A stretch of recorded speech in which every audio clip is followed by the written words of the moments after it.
জেঠিয়া বৃদ্ধা খুনের ঘটনায় গ্রেপ্তার বৃদ্ধার জামাই, জেঠিয়া থানার পুলিশের হাতে। নিশিদিন হসপিটাল, অর্থ সব নয়, পরিষেবাই আসল কথা। ঠিকানা রবীন্দ্রপল্লী, কল্যাণী হাইরোড, ওয়ার্ল্ডস মোড়ের নিকটে। যোগাযোগ 8617781276। ব্যারাকপুর পুলিশ কমিশনারেটের কাপাচাকলা পঞ্চায়েতের জেঠিয়া থানার অন্তর্গত পাল্লাদহ শিমুলতলা মুসুরা বিল এলাকায় গত 24 তারিখ ঘর থেকে উদ্ধার হয় আসিফ ফুলজান বিবি নামের 70 ঊর্ধ্ব মহিলার মৃতদেহ। মৃত মহিলার শরীরে গলা সহ একাধিক জায়গায় আঘাতের চিহ্ন ছিল। সেই ঘটনা তদন্তে নেমে জেঠিয়া থানার পুলিশ গ্রেপ্তার করল মৃত বৃদ্ধার জামাই আখের আলী মণ্ডলকে। সোমবার জেঠিয়া থানায় সাংবাদিক সম্মেলন করে ব্যারাকপুর পুলিশ কমিশনারেটের উপনগরপাল উত্তর গণেশ বিশ্বাস জানান, গত 24 তারিখ সকালবেলায় 70 একজন বৃদ্ধার গলা কাটা অবস্থায় তার মৃতদেহ তার বাড়িতে পাওয়া যায়। আমরা সেই ঘটনাস্থলে পৌঁছই এবং মৃতদেহটিকে তুলে নিয়ে পোস্টমর্টমের জন্য পাঠাই। কিন্তু মৃতদেহ দেখার পর আমাদের প্রথমেই সন্দেহ হয় যে এটা খুন হয়েছে, কিন্তু কি কারণে খুন হয়েছে বা কারা খুন করেছে সেগুলো নিয়ে আমাদের বেশ কিছু সংশয় ছিল। প্রতিবেশীদের যখন আমরা জিজ্ঞাসাবাদ শুরু করি তখন আমরা প্রাথমিকভাবে একটা ধারণা তৈরি করতে পারি যে এই খুনে জড়িত পরিবারের কোনো সদস্য। যেহেতু ওরা অন্ত্যেষ্টিক্রিয়াতে ব্যস্ত ছিল, আমরা ওদেরকে খুব বেশি বিরক্ত করিনি, কিন্তু আমরা আমাদের প্রতিবেশীদের জিজ্ঞাসাবাদ বা অন্যান্য যে কার্যকলাপগুলো আছে তদন্ত প্রক্রিয়া সেটা চালাতে থাকি এবং সেখানে আমরা জানতে পারি যে ওই বৃদ্ধা বাড়িতে একাই থাকতেন এবং বিভিন্ন প্রতিবেশীদের দেওয়া যে খাবার সেগুলোই উনি খেতেন, থাকতেন কিন্তু মেয়ের বাড়িতেই।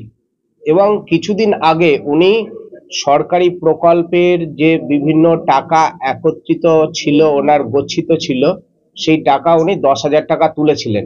এটাতে আমাদের সন্দেহ দানা বাঁধে যে একদম নিশ্চিতভাবে পরিবারের কোনো সদস্য জড়িত। আমরা পরিবারের সদস্যদের একে একে ডাকা শুরু করি এবং জিজ্ঞাসাবাদে এটা জানতে পারি যে তার জামাই যে আখের আলী মণ্ডল, ও তার শাশুড়িকে খুন করেছে। এবার খুনের কারণ নিয়ে আমাদের বেশ কিছু সন্দেহ ছিল, আমি আগেই বলেছি যে কি কারণে খুন হয়েছে।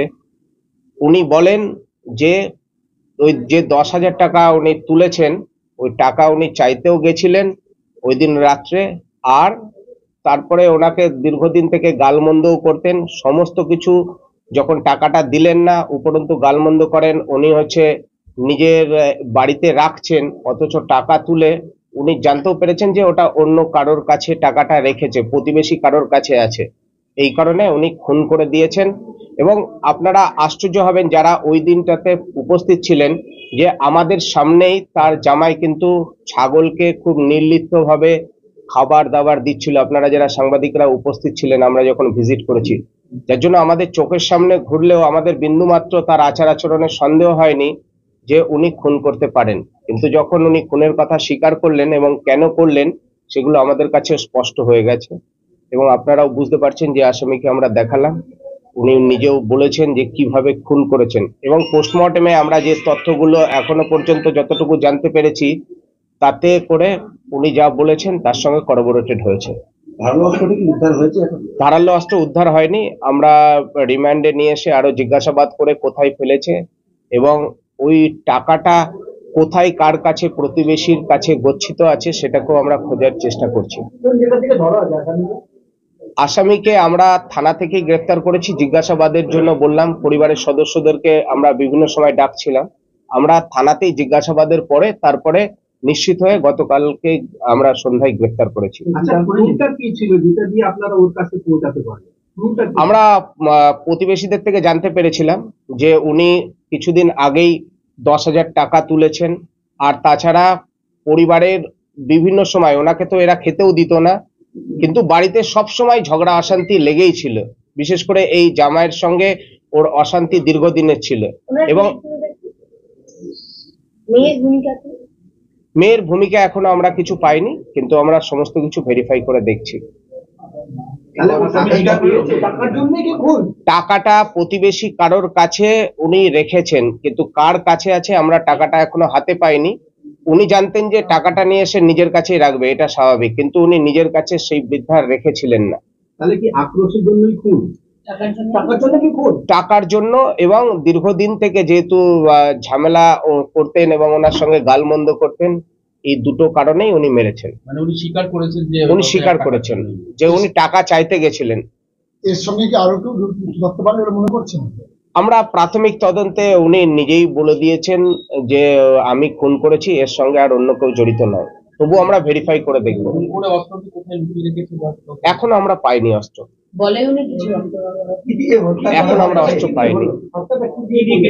উনি ছুরি দিয়ে গলা কেটে দিয়েছেন, ছুরি দিয়ে গলা কেটেছেন, রাতের দিকে কেটেছেন। আর কোনো কিছু আছে? ডেফিনেটলি ওনাকে আজকে আমরা রিমান্ড প্লেয়ার পাঠাচ্ছি, কোর্টে ফরওয়ার্ড করার পর যতদিন রিমান্ড হবে তারপরে আমরা রিকনস্ট্রাকশন অফ ক্রাইম তো ডেফিনেটলি করব। আমরা অস্ত্র উদ্ধার এখনো বাকি আছে, আমাদের যে 10,000 টাকা প্রতিবেশী কার কাছে আছে, যার কাছে বৃদ্ধা রেখেছিলেন, সেগুলোকে আমাদের উদ্ধার করতে হবে। ঠিক আছে, থ্যাংক ইউ।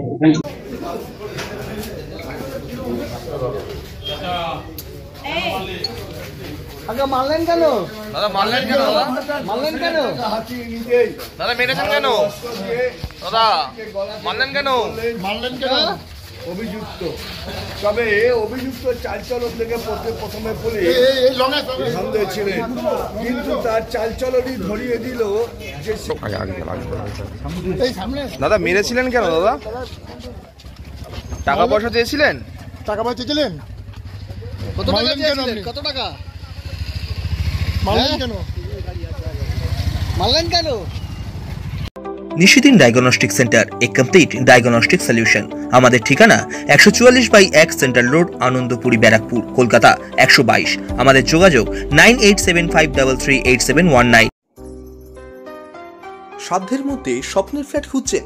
লাবণ্য গ্রুপের পক্ষ থেকে ব্যারাকপুর হরিসভা মন্দিরের নিকটে সোনাঝুরি আবাসন। থাকছে lift, top floor, set, 0% GST। এছাড়াও থাকছে ব্যাংক লোনের সুব্যবস্থা। ফ্ল্যাট বুকিং চলছে। আমাদের যোগাযোগ 7278200456।